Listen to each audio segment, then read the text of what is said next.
Advocate Govardhan Singh ji हमारे साथ हैं। गोवर्धन सिंह जी, कल एक वीडियो आया आपका जिसके अंदर आपने कांग्रेस को आतंकी कनेक्शन की बात कही। तो ये कोई छोटी बात नहीं है कि कांग्रेस जैसी पार्टी का आपने आतंकवाद के साथ कनेक्शन जोड़ा है। इसके इस मुद्दे को लेकर के या आपका जो वीडियो है उसको लेके कांग्रेस आपके ऊपर मानहानि भी कर सकती है। तो इस तरह के आरोप लगाना क्या ठीक है, या मतलब क्या कहेंगे इस पर? आज तक मैंने कोई बिना प्रमाण के बात नहीं कही।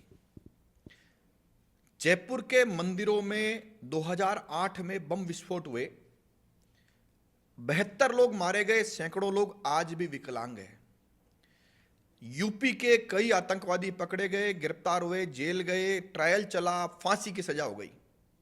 और फांसी की सजा होने के बाद जब कांग्रेस सरकार राजस्थान में बन गई तो आतंकी इस बात से सुनिश्चित थे कि कांग्रेस सरकार है इसलिए हमारा बाल भी बांका नहीं हो सकता। और आतंकवादियों की हाईकोर्ट में जो फांसी के खिलाफ अपील थी, उस अपील की सुनवाई में कांग्रेस सरकार ने यानी राजस्थान के मुख्यमंत्री अशोक गहलोत ने पैरवी भी नहीं होने दी।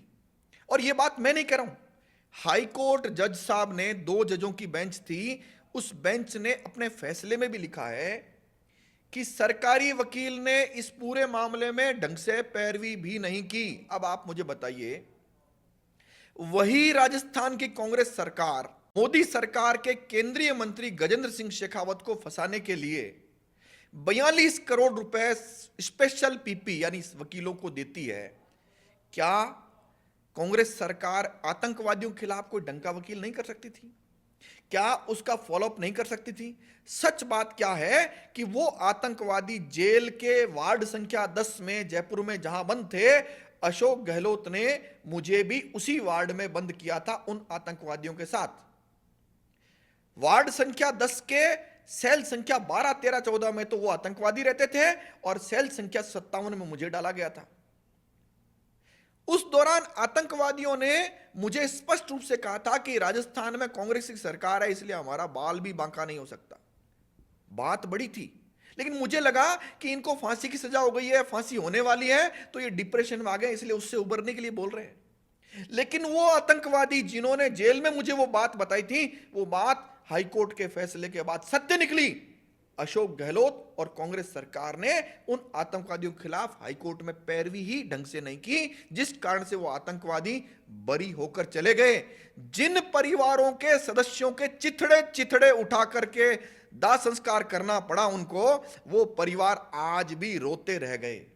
आप बताइए, इतनी सारी बातें, इतने सारे तथ्य और हाईकोर्ट के फैसले में ये सब चीजें होने के बाद भी अगर जनता या आप मुझसे सवाल करें तो इससे ज्यादा दुख की बात नहीं हो सकती। गोगामेडी का जो मर्डर था उसके अंदर भी आपने कांग्रेस को लपेटा।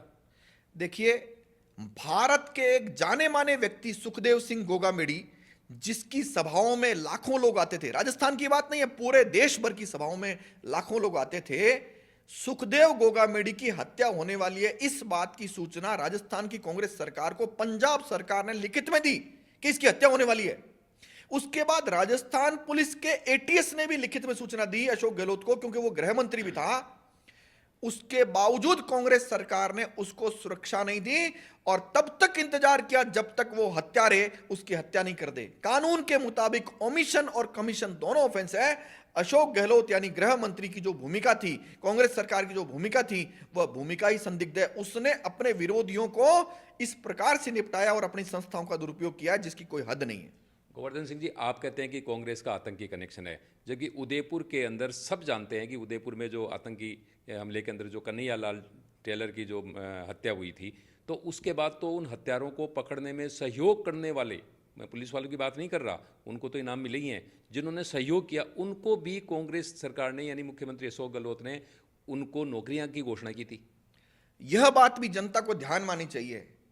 सर तन से जुदा का नारा लेकर आतंकवादियों ने उदयपुर के कन्हैया लाल का गला काट दिया था और गला काटकर जब वो भाग रहे थे तो उन आतंकवादियों को 2 लोग, शक्ति सिंह और प्रहलाद सिंह ने पकड़ा।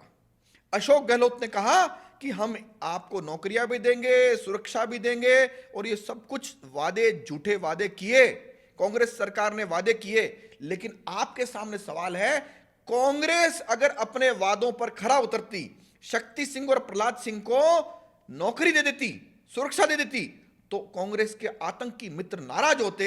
इसलिए राजस्थान की सरकार ने शक्ति सिंह और प्रहलाद सिंह को नौकरी नहीं दी। इन दोनों को नौकरी मिली है 12 मार्च 2024 को शक्ति सिंह को, और प्रहलाद सिंह को मिली 1 मार्च 2024 को। ये दोनों तारीखें कांग्रेस सरकार की नहीं है। कन्हैयालाल की हत्या हुई थी जून 2022 में और अशोक गहलोत हटे थे नवंबर 2023 में। आप बताइए कि इस 1.5 साल में उन लोगों को नौकरी क्यों नहीं दी? एक ही कारण है, अगर ऐसे लोगों को नौकरी देते तो कांग्रेस के आतंकी मित्र नाराज हो जाते। उनको नाराज नहीं करना था, इस कारण से कांग्रेस सरकार ने किया। अब आप बताइए, जो बातें मैं आपसे बता रहा हूं, क्या एक सामान्य बुद्धि का व्यक्ति मुझे जो देख रहा है उसको यह समझ में नहीं आता कि कांग्रेस के आतंकवादियों से कनेक्शन है? मैं जो बात कह रहा हूं, चूंकि मैं वकील भी हूं, कानून भी जानता हूं, तो मैं प्रमाण सहित बोल रहा हूं। तो प्रमाण सहित जो बात होती है उसमें बताई जानी इसलिए जरूरी है कि अगर यह बात जनता को नहीं पता चली तो जनता अपना वोट कहां दे उनको पता नहीं होगा। जनता को सच्चाई पता चलने के बाद वह चाहे जहां वोट दे, चाहे नोटा में दे, चाहे कुएं में डाले, लेकिन जनता को पता चलना चाहिए कि कांग्रेसियों का आतंकी कनेक्शन रहा है और आज भी है, और अगर दोबारा आए तो उनका रहेगा। जितने भी आतंकवादी जेलों में बैठे हैं वो इसी प्रकार से जयपुर वालों की तरह छूट करके यूपी में जाएंगे और जनता को फिर से कहीं न कहीं मंदिरों में बम विस्फोट करके चिथड़े चिथड़े उठाकर दाह संस्कार करना पड़ेगा। तो ये गोवर्धन सिंह जी थे जिन्होंने कांग्रेस और आतंकवाद कनेक्शन के ऊपर कई प्रमाणिक सप्रमाण बातें कही है। अब समीक्षा आपके हाथ में है, आप खुद सोचिए कि क्या ये गोवर्धन सिंह जी के आरोप कितने सही है और कितने गलत हैं। धन्यवाद।